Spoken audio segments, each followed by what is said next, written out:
Mommy! I just heard. What?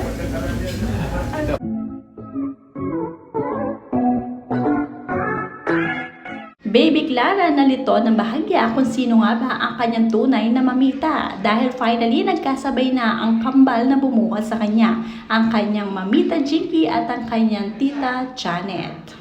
Ito nga ang moment kay Baby Clara at natuwa rin si Tita Janet na finally nabuhat at nakita niya sa personal ang kanyang isa pang apo.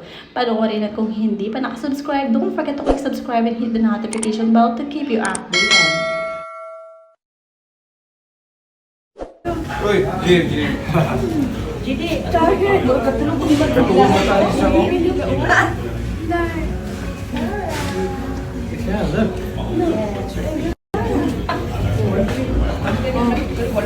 Mommy! I just heard. What? Uy, Jim. Jadi, target. Katulog ko ba? Katulog mo tayo sa mo? Yeah, look. Nakakalito naman talaga kung sino nga ba sa kanila ang kanyang mamita dahil magkamukha at parang Xerox copy nga itong si Mamita Jinky at Tita Janet. Mula kay Selvareto Coelho, ang taga-follow ni Jinky. Sobrang swerte ng batang ito, ipinanganak na may golden spoon in her mouth.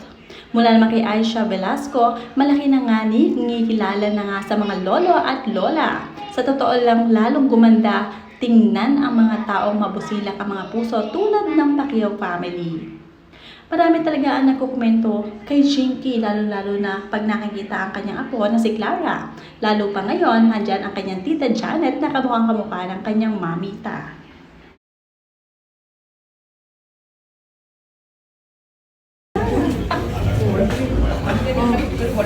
Mommy! I just heard. What? Uy, Jim. Jadi, target. Katulog ko ba? Katulog mo tayo sa mo? Yeah, look.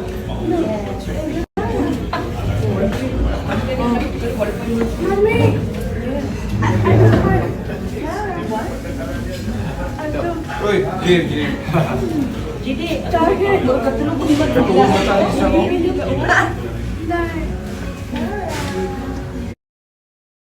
Nakakalito nga ng very slide dahil nga talagang kamukha ng kanyang mamita ang kanyang lola Janet. Mula naman kay Wayne ay magtingala na sa Clara kung kinsa Jude iyang mamita Jinky, ka-cute. Congratulations, makita na Jude kay Liwa. Nalito yung great picture with his lola. Lara. Mama.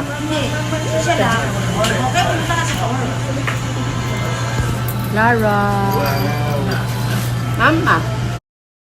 Hindi naman naiinip sa US ang magkambal na ito habang naghihintay ng wedding day ng anak niya na si Jimwell at Carolina. Dahil nakakita nga ng libangan ang dalawa at ang hilig nga nila ay ang pickleball. Kaya naman perfect na perfect ang spot na ito para sa dalawa at talaga napakagagaling nila pagdating sa pickleball. Kaya naman hindi nila pinalagpas ang paglalaro nito sa Los Angeles. Diba napakasosyal? Dumayo talaga sila sa Los Angeles para sa pickleball.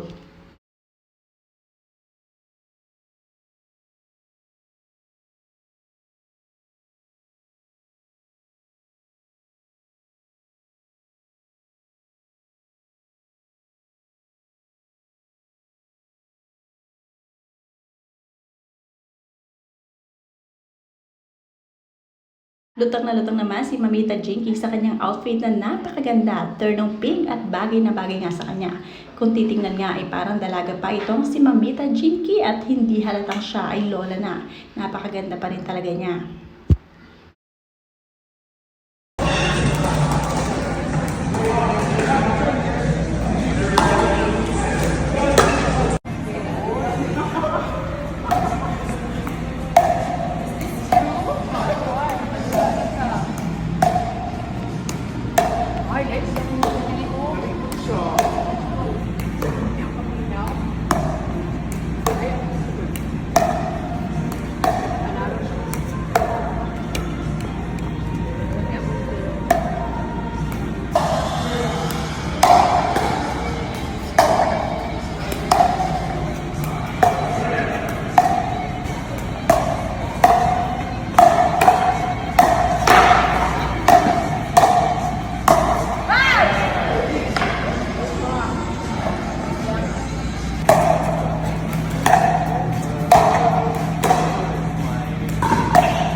Sa Tiboel.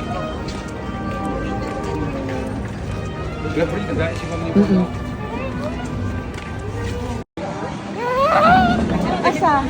Ay, bunda. Sa Tiboel. Gabri na dahil si Mami.